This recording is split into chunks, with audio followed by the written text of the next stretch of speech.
the second one of these types of videos. It is Books Not Even Lockdown Can Make Me Finish, which was going to have a different title because we weren't in lockdown when I started acquiring books for this video, but we sure are now. So, Books Lockdown Couldn't Make Me Finish Part 2, and I'd just like to reiterate the intro to the original video, which is just, these are by no means bad books. They're just books that I personally started to read and they could not finish. Like, I got partway in and I was like, this really isn't for me. I'm not going to enjoy this. I'm not invested in this story.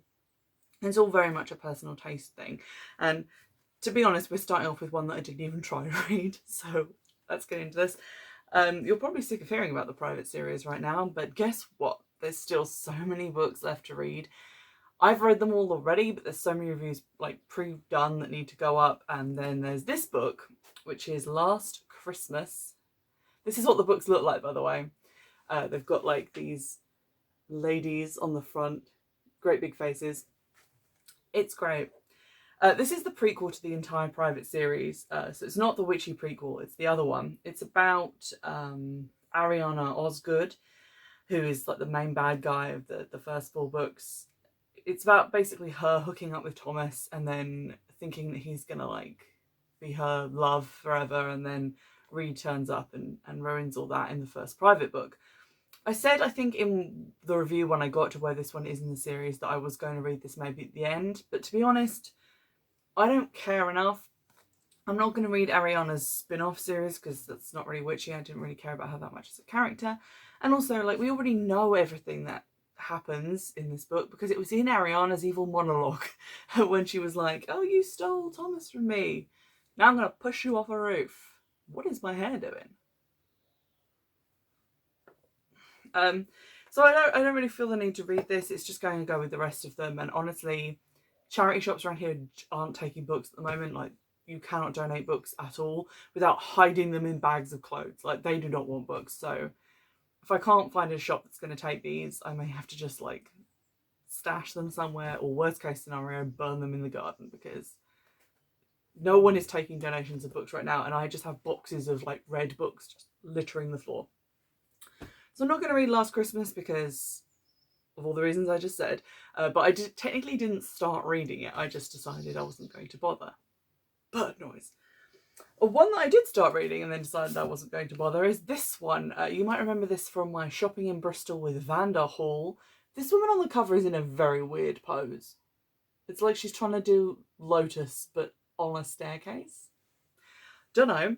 It's written by Amber Benson, like Amber Benson who played Tara in Buffy the Vampire Slayer. She's written a number of young adult novels. This is one of them. It's the Witches of Echo Park series. And this is the first part. Kelly Armstrong, whose Dime Store Magic Industrial Magic books I looked at in a previous review, said it was a dark and compelling page turner. I had high hopes for this book. I was really excited to read it. And then I got to page 21 and it broke me. Like, I found a paragraph that was just so typified what it was that had me struggling. So see if you can work out before I tell you what I found wrong with this paragraph. It's on page 21. While she waited for her visitor to arrive, Dev sat a battered copper kettle on the front eye of the white porcelain O'Keefe and Merritt stove and turned the flame to high, spooning Russian tea into 2 of her favourite lapis blue earthenware mugs. The day before, in an attempt to get herself into an autumnal mood, she'd made the first batch of the family favourite fall/winter tea, but now the little pot-bellied jar full of sugar, tang, cinnamon clove and instant tea mixture sat on the butcher block countertop, looking lost and forlorn in its spot between the aluminium mixer and the vintage owl-shaped cookie jar. That paragraph is like 9 lines long and it's 2 sentences. So there's that. I was running out of breath trying to read that last one. But also, everything is described. Like, you have to hear the brand of the stove, what the kettle is made out of, what the mugs are made of. It's like the author is just so afraid to let you just imagine something.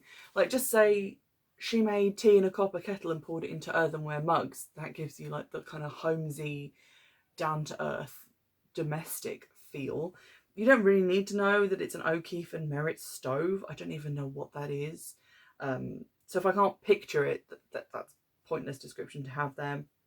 We don't need to know that it's a butcher block countertop, a vintage owl-shaped cookie jar. we don't really need to know that she's made her own blend of tea. Like, these things aren't really telling me anything. And to be honest, although we were only like this far into the book, I hadn't really learned anything. There was so much description in like the opening scenes that I was having trouble remembering what characters had said, because they would say something and then there'd be 3 paragraphs of description and then someone would respond, and in that description there'd been like kind of a semi-remembrance, like a flashback, or them remembering something connected to what they were looking at and describing. And then by the time they answered the fucking question that had been asked 3 paragraphs ago, I was like, I've forgotten whose turn it is to speak, let alone what was said previously. So this book very much wasn't for me. I've seen some of the people on Goodreads talking about it, about how it's maybe not a YA novel, which, like, the cover definitely says YA to me. It's got a young adult on it with a cat. But a lot of this description feels more adult, and like the very, very long paragraphs and very sort of tightly knit style of it makes me think that it's for adults. But I got to page 21, I read that paragraph and I was like, you know what? I can't read a whole book of paragraphs that are like that. So I gave that one a hard pass. It's the beginning of a series, so clearly it did well enough to get like follow-up books. So if you feel like reading Witches of Echo Park, an Echo Park cover novel, give it a look-see, but it just hit me at precisely the wrong moment and I was just like, I give up. The next book I gave up on, these were all read in like succession. So I had Witches of Echo Park, gave up on that, and then picked this book up, which is The Iron Witch by Karen Mahoney. Dark and beautiful, sensual and dangerous, utterly enthralling, says the cover quote. This is a book about a girl called Donna who has iron tattoos that cover her hands and arms, cursed with magically enhanced strength. And it's sort of to do with the Fae, but also witchcraft. It kind of reminded me of Holly Black's Tithe series, which is a series I really rate. I just have never reviewed it because it doesn't have witches in it. But like Tithe, Ironside and Valiant are some of my favourite YA books that I read when I was a teenager. I was pulled in by the cover on this. I think I must have bought it on eBay because there's no charity shop stickers on it. But I could be wrong about that. I had some issues with this. Mostly that it didn't really want me to understand what was going on. It talked about like alchemists, it talked about witches and all this stuff, and the main character obviously knew all of that stuff already because she is of that world. She is someone who's had like alchemy done on her. I'm sorry if you can continually hear kids screaming. There's very little I can do about that except, you know, send me money so I can soundproof my windows or move. But yeah, so she's of this world, she understands what's going on, but obviously the reader doesn't. And that's where I kind of fell down on it, because she has this friend who's like the human character. So she has to explain everything to him, and that's how we as the audience get our exposition, like her explaining things. But she had such a fucking attitude about it. So on page 73, which is not as far as I got to page 94, she says, oh right, sorry, I mean the place, that's what it's called. And he says, you're seriously telling me there's a place called Fairy? Donna wasn't sure if Nevin meant that as a question or a statement. Yeah, it's another realm that exists right alongside ours. She caught the look on his face. What, you thought our world is all there is? That's so limited. And it's like, you've invented this whole like fantasy scenario world thing, but then you don't seem to want to tell me about it. You don't even want to have it explained to your like human character. You just want her to just snap at him and be like, oh, what do you mean you didn't know there were many different races of metaphysical and mythological beings coexisting with us? Noob. So that was super annoying. She does this a couple of times and it's just kind of, I don't get it. There was also kind of a love triangle thing, like she goes up onto the roof at a party because she's so quirky and needs time to herself, and she meets a guy sitting up there, and then there's this kind of like insta-love kind of feeling, and I was like, oh, I'm really not interested in reading another YA story with that. And then we got to the point where there was actually some action. It took us quite a long time to get there. It was mostly just like introducing her and this party. And then there was some action because she goes to see this alchemist and there's been an attack. There's been fairy action and she tries to fight off a wood sprite type thing in the bathroom. I forget what they're called. And she uses like a toilet plunger to do it, and it just kind of comes off as like weirdly slapstick and not that serious.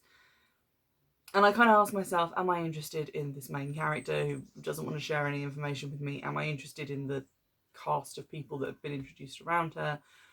Is the lore interesting to me? Is it sufficiently like original that I want to kind of understand it and get to grips with it? To be honest, it felt like I was reading like a worse version of a Holly Black book, so I decided pass. The final book that I did not finish was it was up in the air. I got this far, which is page 192. So I read about half this book and then decided I didn't want to finish it. And this is The Witch's Kiss by Catherine and Elizabeth Core. Some fairy tales are darker than others. This is the first book in a trilogy, which heavily influenced my decision to stop reading it.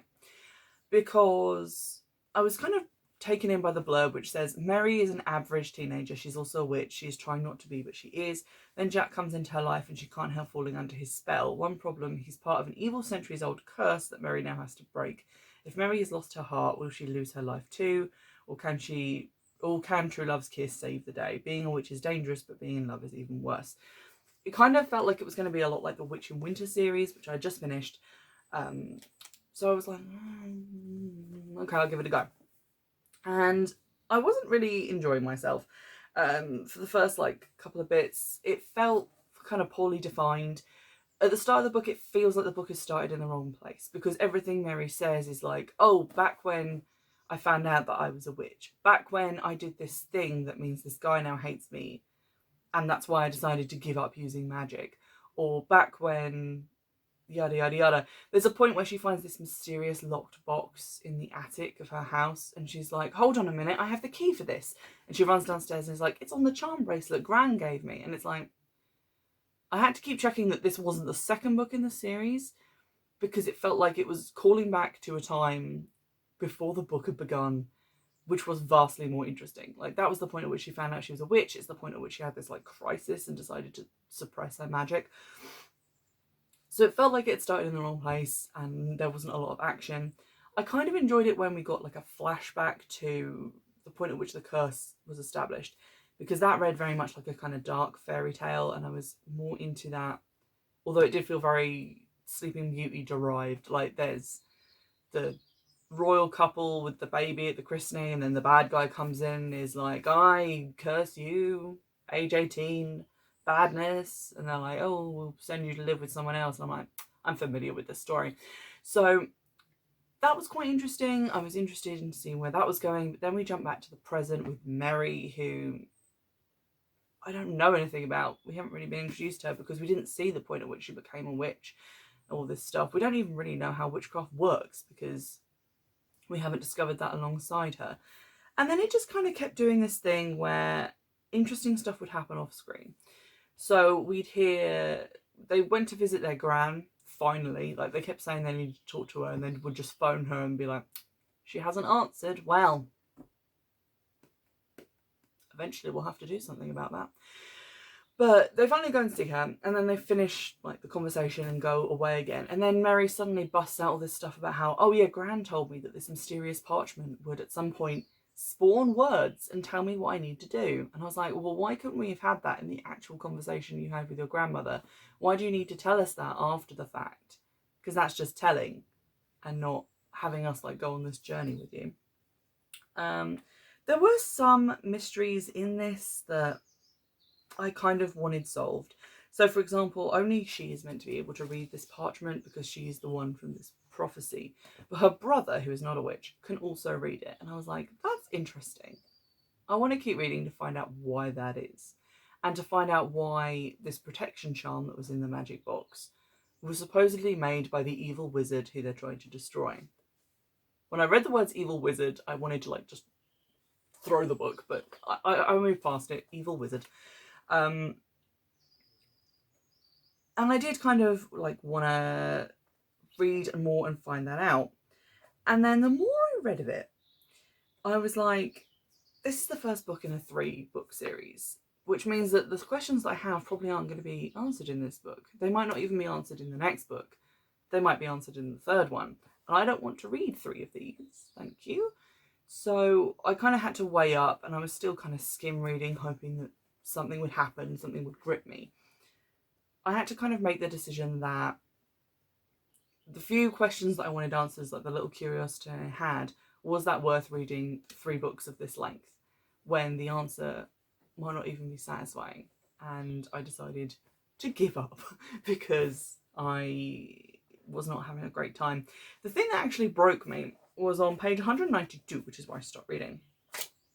So basically, there's been stabbings in this town where the main characters live. That's another thing that they mention at the start. They're just like, oh yeah, with the situation in town being what it is, and you're like, being like what? But there's been stabbings and attacks, and in the legend they find out that this is the King of Hearts, who is this guy Jack, who's cursed to go and cut hearts out of people who are in love to deliver them to his evil wizard master, so that his master can kill love and also raise a dark army of maybe demons. I don't know. But Jack himself is under a curse, so he doesn't know that he's doing these things. He's just taken over by it and then goes out and attacks people. We didn't know this.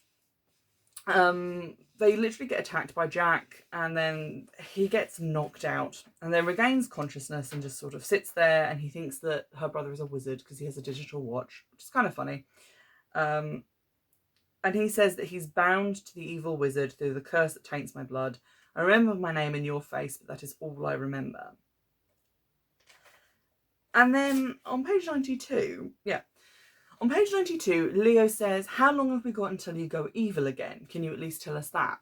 And then I went back and read the preceding pages, and I couldn't find at any point where Jack had said that he becomes evil in, like, fits. I think I kind of knew that because it had been said in one of the, like, flashback portions when the wizard was talking directly to Jack in, like, the past.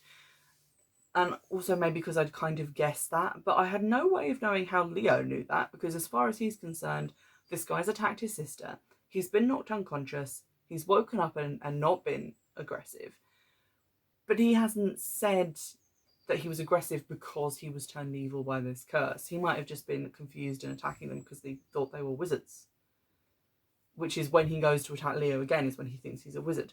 So that confused me. And it felt like kind of a struggle too far, because there have been so many occasions where I'd like read something and then skipped back and gone, wait, did we know that? Because it was telling me about stuff that had happened before the book. And it felt like I was now doing that too much, and I wasn't enjoying myself, and I didn't really care. I felt like the kind of King of Hearts thing was kind of a coolish idea, but it was reminding me so much of that animated Swan Princess movie, you know, with the evil wizard guy who's like, if I can't have you, you're going to be a bird. It just reminded me so much of that, and I couldn't unsee that in my head. And every time they said evil wizard, I was like, evil wizard, Swan Princess, talking frog.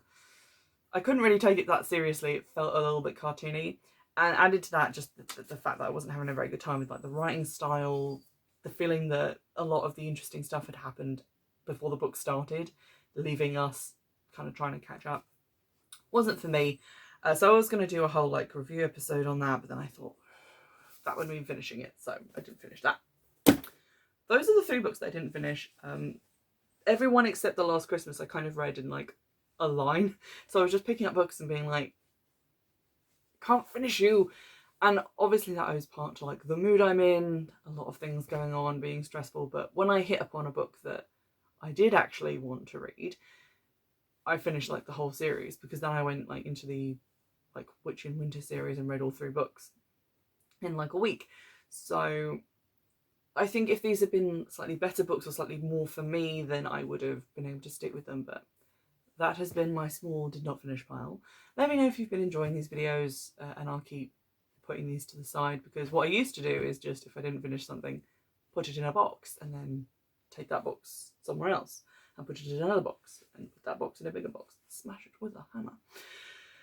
But it's kind of fun to kind of round up like why I didn't bother finishing these books without actually having to finish them first and then wasting time and not being able to read as much. So with that in mind, let me know if there's any books you'd like to recommend, because I am actually running low on novels because I couldn't finish so many of them that I was just taking off the shelf, reading like 40 pages and going, no. So now I have no novels to read. So recommend some in the comments if you'd like. And in the meantime, I'll see you in the next one.